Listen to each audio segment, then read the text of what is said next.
Hi guys, welcome to explore with Rishi. ఈరోజు మనం బోటి ఫ్రై ఎలా చేసుకోవాలో చూసుకుందాం.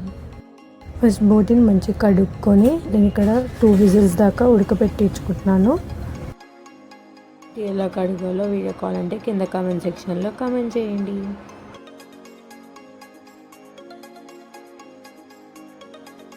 మంచిగా ఉడికినాక ఒక బగోన్ తీసుకొని దాంట్లో ఆయిల్ హీట్ చేసుకోండి.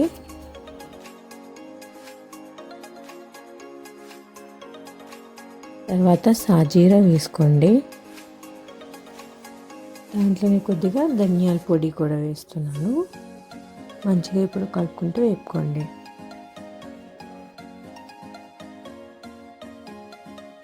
ఇప్పుడు పొడుగు కట్ చేసుకున్న ఆనియన్స్ వేసుకోండి. అవి మంచిగా కలుపుకుంటూ వేపుకోండి.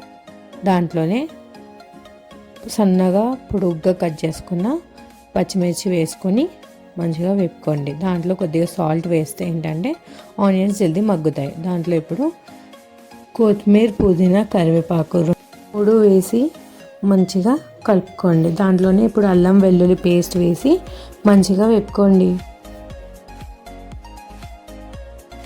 ఇప్పుడు మంచిగా వేగిన దాంట్లో పసుపు వేసి మంచిగా కలుపుకుంటూ వేపుకోండి.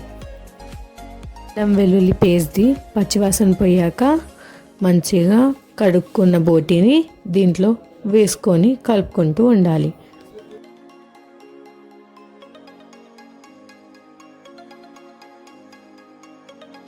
ఇప్పుడు మంచిగా కలుపుకోండి. దీన్ని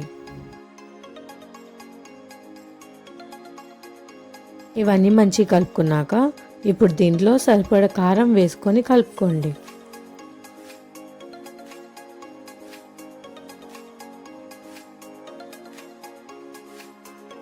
దీన్ని ఇప్పుడు మూత పెట్టి మంచిగా మగ్గనిచ్చుకోండి.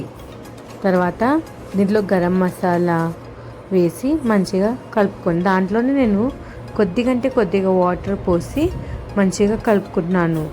ఇప్పుడు మంచిగా కలుపుకుంటూ బోటిని ఫ్రై చేసుకోండి. తర్వాత దీంట్లో నేను మిరియాల పొడి వేస్తున్నాను. మీ దగ్గర ఉంటే వేసుకొని లేదా స్కిప్ చేసేసేయండి. అంతే, boti fry ready. Please do like, share, subscribe to my channel. Next video ఏం కావాలో కామెంట్ సెక్షన్లో తెలపండి. Bye bye.